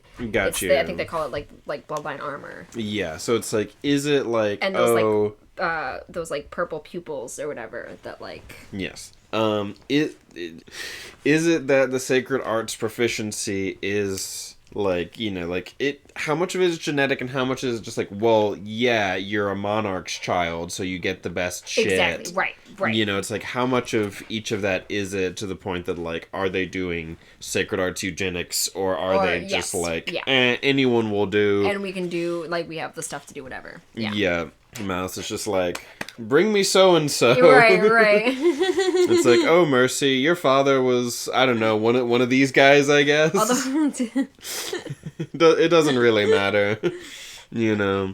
Yeah. She could just teleport someone to her. Yeah. She could just fucking yoink someone. Yep, she's just like, yoink. Like... It's like, hello, so-and-so, we're fucking now. Okay, goodbye. And then they're just gone. Yeah. Very big mom. Yeah, very, very, very big mom. Cause see, that's also the One Piece question of who's out here fucking big mom? Cause she's huge. Yeah. But I mean, you know, that's forever a One Piece question. That's forever a One Piece question. We know canonically that Scopper. that a human and a giant. We're just all about fucking One Piece today. Yeah, but that's just how. Because I've been over here like I don't think any of that big mom stuff is necessarily a spoiler. Yeah. But then also it's like. The Scopper stuff, I'm like, that's not super, because we don't, there's not much context for that, you know? Yeah, so just like, don't worry about it. If you're not caught up on One Piece, some of the stuff will just, Read the manga. Read the manga. Manga's crazy right now. Evergreen statement. The dogs are driving me absolutely insane today. I cannot concentrate. Yeah, but we're done. I've talked enough about. Yeah, we were gonna do the rest of the Monarch factions. Oh right, sorry, I got distracted by Malice's sex life. It's all right. Okay, so we got the dragons. They're getting together and talking about Seshethkanaz. Yep, the wandering king of dragons. Mm-hmm. And then Shamira, Lewis... It's not a good day for words. No! Shamira, luminous queen of the Nine Cloud Court, throws a tantrum. She wants to fight in the tournament. Her tutors have reached the end of their patience. There's no sport in sending a monarch to do battle with underlords. She'll keep her power veiled, she insists. She will compete fairly, and no one will recognize her. When they continue to deny her, her wails conjure a storm indoors. Yeah, because isn't she like a child? Yeah, she's young. Yeah, because it's like when Surya was showing the visions, it was like this child. Yeah, she's like 13 or something, 13 or 15, something like that. Yeah. Yep. Yeah, which is she wants to compete in the tournament. Yeah, which is wild. Yep. So that's a fun thing. That's fun. We've talked about the 8-man empire. Mm-hmm. We got Emrys Silentborn, the monarch remnant, watches gravely over the wandering titan. The massive dread god, like a mountainous statue, has stirred earthquakes in its sleep. It's beginning to awaken even before the bleeding phoenix has gone fully dormant. Emrys must choose her champions carefully. It is likely that this next generation would inherit a world at war. They must be ready. Her champions, yes. You said? Okay. Yeah, remnant monarch. Yes. So I'm like, what does that mean? The monarch remnant. The monarch remnant. So like, Yeah. That's curious. Yeah. Because it's like remnant. I will say, like, she's my favorite monarch. Yeah. Like, of all the monarchs and monarch factions and stuff, she's my favorite monarch. Got you. That's fun. Yeah, because it's like remnants. They're not the same as sacred beasts. Yeah. But it's kind of a similar sort of thing. So, and it's like, is she the remnant of a monarch that's just sort of continued to go around monarching it up? Right. Or did this, like, remnant grow and become a monarch? Yeah. Yeah. Because, like, the dragons, they're, like, sacred beasts, right? Yeah. And sacred beasts advance differently from humans, and so that's why they can, like, when they become Underlord and stuff, like, reshape themselves. Yeah. Because I was expecting us, like, oh, like, when they became Underlord in this, I'm like, are they gonna, like, reshape them? Yeah. But it's like, okay, that's, like, a sacred beast thing, because they're more, like, malleable, I guess. They can do, like, some amount of reshaping, like, a small amount, like what he does with his arm, and, like, stuff like that, but it's, and, like, Yaren gets rid of her scars. So she no longer has all of, like, those, like, tiny scars everywhere. Oh, yeah, it isn't his arm now, like, a regular arm? Yep, just pale white. It's just not a skeletal arm anymore. Yes, it's not like a 6-finger skeleton arm. Which I'm like... Yeah. The 6 fingers was cool, you know? The monster arm. Mm-hmm. He's happy with it, though. Yeah, no, I mean, it's cool. But no, I get you. Yeah. I totally get that. Mm-hmm. Then we check in with Northstrider. He has no family and leads no sect. He's the monarch of of unbound sacred artists, those with no master or home. He goes into the wasteland where he seeks out the Beast King. The Herald might have an eligible student who can bring honor to the name of Northstrider. Got you. And then we got the Aurelius clan. Yeah, Northstrider is just Kaido, isn't he? Yeah, he's just off, I mean, Kaido had his crew, though, but... Right, but just because it was, like, going to the Beast King to, like, go find someone to, unbound sacred artists who are just out here, like, being strong and doing shit on their own. I'm like, that's kind of Kaido-esque. Yep, and because, like, the Beast King, that's who, Zeal. Was working with. Yeah. Yeah. And the Beast King's a herald? Yes. Yeah. Yep. And then we got the Aurelius clan. Is still in mourning over the loss of their monarch. Their clan has a deep foundation as any, and so they are invited to participate in the Uncrowned King tournament. But there is fierce debate. This could be nothing more than another blow to their reputation. Grimly, they determine that their fate will be even worse if they tried to hide. Right. So that's interesting sort of news that their monarch recently died. Yeah, we also have, at the end of this whole thing, suggested topic, connections between the Aurelius family's fallen monarch and Aethan Aurelius. Denied. Report complete. Yes. Because I'm also like, because I'm like, there's something up there. I still have this notion that could be totally wrong, that I'm like, she's a tree. She died and she became a tree. Who? The monarch. Gotcha. For the Aurelius family. I'm like, she died and became a magic tree. I don't know it. how. I don't know how that would make sense, but for some reason in my head, I'm like, that's what happens. I love it so much. Because, like, I can't wait to be, like... I know exactly, like, where you're coming from. And, like, I know where you've gotten all of these pieces, and I'm really happy about it. Yes, because I'm, like, I imagine that I'm, like, putting them all together incorrectly, but, like... I love it so much. I'm so excited. I'm just, like, she died and became a tree. I don't know. I love it. Someone's an all-knowing tree or something. I don't know. This makes me so happy. I can't wait. I just can't wait. Yeah, because like, some stuff. Because you can't. I can't say stuff. You can't say stuff. Alright, we'll check in with Raygon Shen real quick. Raygon Shen looks over who he is newly recruited. Red Moon Hall with their blood shadows. Abyssal Palace with their faces beneath hoods and stony masks. The Silent Servants whose mouths are bound. And the Storm Callers who ring their arms in scripts that cackle with lightning. The cults of the four dread gods look to their new monarch, who raises hands of benediction over them all. So we have a monarch faction that has representatives from the four dread god cults. Yes. That is also coming to this tournament. Yes, which is like, so would that person be fighting on behalf of the dread gods? They're fighting on behalf of Raygon Shen. Right, but like, if he's like, I'm the monarch of the cults of the dread gods? What is he up to? Yep. Then it's like, oh, hell yeah, let's wake these dread gods up and go kill everyone? Yeah. Like, what's... Yeah, and so, and okay, so there's Red Moon Hall. Yep. With the blood shadows, which we're familiar with. Yeah. And then there's like, one of them, they have like scripts that crackle with lightning. Yes. Which would the be... Storm Callers. The Storm Callers. Which, that's the dragon ones? There's the Weeping Dragon. The Weeping Dragon. That would fit with that one, maybe? We see it with, like, associated with storms and lightning and stuff. Right. So. And then there's, like, the ones that are, like... Stony, beneath hoods and stony masks. Abyssal Palace. Okay, so that would be the Wandering Titan, then, because stone. And the Silent Servants, whose mouths are bound. Silent Servants. Okay, and so that would be for the last one, which would be... I believe it's the Silent... Am I familiar with that? Yeah, because it's like the Bleeding Phoenix, and there's like a dragon. Because, like... The four schools from... Silent King. I was right. Okay. Silent King. Okay. Silent King, the Weeping whatever? The Weeping Dragon. The Weeping Dragon, the Wandering Titan. Okay. Bleeding Phoenix. And so we don't know anything about the Silent King, really. No. Okay. Interesting. They've all made an end contract. They can't speak anymore.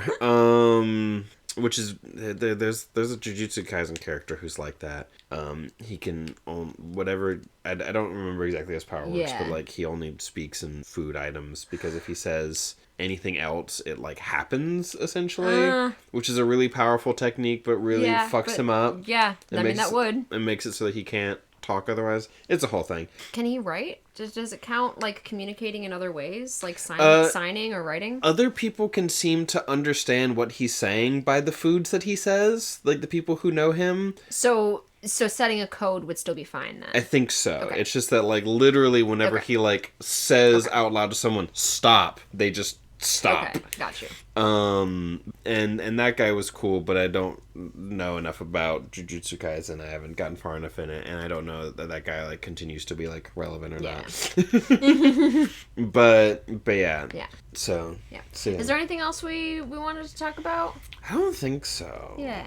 I think that's good. There's a lot of fighting in this part of the book and stuff. Yes. That's very fun to read, but not as fun to just recap. Yep. and there were bloopers. The bloopers Yes, were the bloopers fun. were fun. The only blooper that I think I really want to talk about is the one where it's like, I'm thinking about splitting my core again. Yeah. And it's like You're screaming. It's like the people screaming for it's like thousands of people screaming for me to screaming if I don't split my core. Well, have you tried splitting your core? Yeah, and every time I try, I hear a whole nother group of people screaming for me to stop. It seems to be a different group of people.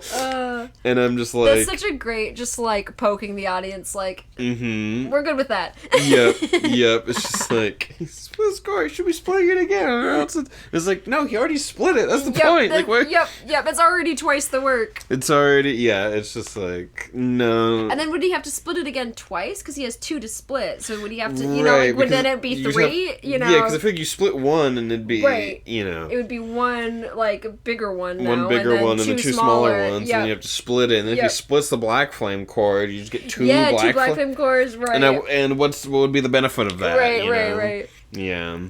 But yeah. Yeah, and then you would just, like, never get enough pure Madra to do, like, cool pure Madra shit. Exactly. Yeah. Yeah. So. Yeah, I think that's everything then. Yeah, I think so. Alright. So, are we gonna do what we've been reading? Because we did one last time. Yeah, I think we'll do one next time. I'm super hungry. Yes, we I'm gonna we need to eat some food, and we did what we've been reading last time, and Yeah. it hasn't really changed. No, since then. just mainly like campaign for like we've been on big Critical Role kick. Yep, and One Piece as always. Yeah, so always it's One just Piece. like the usual. Yeah. Yep. So I guess that's it. Yeah, I think that's good. Yeah. So I guess we'll do our little outro then. Yeah. And I guess we don't need to make it its own little Yeah, no, I was just little section.